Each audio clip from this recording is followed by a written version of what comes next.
अशोकनगर के राजा के पास यह घोड़ा है जो कि बहुत ही ताकतवर और बहुत ही सुंदर है। उसी अस्तबल में एक बकरा भी है, लेकिन राजा सिर्फ घोड़े को ही प्यार करते हैं और बकरा बेचारा मासूम सा चुपचाप उसी अस्तबल में घोड़े के साथ रहता है। राजा रोज़ सुबह आते हैं, घोड़े को बहुत प्यार करते हैं और उसे लेकर घंटों जंगलों में घूमा करते हैं। एक दिन घोड़ा अस्तबल में खड़ा हुआ था, लेकिन अचानक ही घोड़े की तबीयत बहुत ख़राब हो गई और कुछ ही देर में वह खड़े खड़े बहुत तेज़ ज़मीन पर गिर गया। जब राजा ने यह देखा तो राजा बहुत दुखी हुए, क्योंकि वह इस घोड़े को बहुत प्यार करते थे। राजा ने कई वैद्य बुलाए और घोड़े का बहुत इलाज किया, लेकिन घोड़ा उठ ही नहीं पा रहा था। देखते ही देखते 15 दिन बीत गए। घोड़ा थोड़ा बहुत हिलता डुलता उठने की कोशिश करता, लेकिन उठ नहीं पाता। बकरा भी जब घोड़े को इस तरह से देखता तो उसे देखकर बहुत दुखी होता।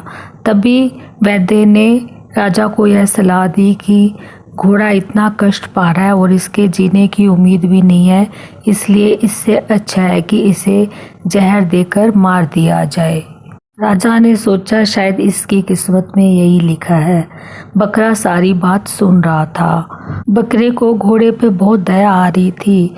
बकरे ने रात को चुपचाप जाकर घोड़े को सारी बात बताई और उसे बहुत मोटिवेट किया और बोला कि तुम किसी तरह से भी उठने की कोशिश करो, नहीं तो ये लोग तुम्हें जहर देकर मार देंगे।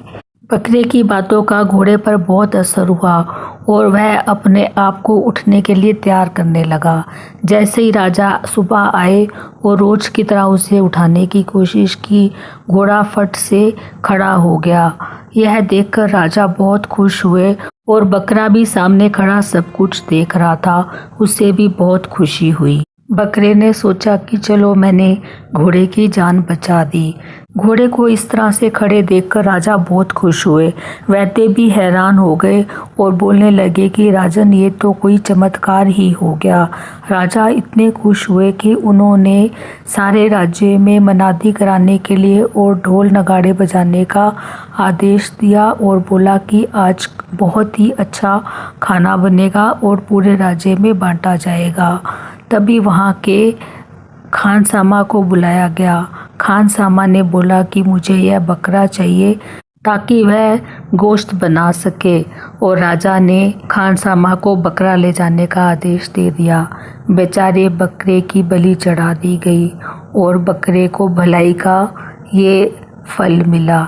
इसलिए कभी कभी ज़्यादा दया करनी भी भारी पड़ सकती है। तो ये थी आज की कहानी। मिलते हैं नेक्स्ट वीडियो में। Thank you so much.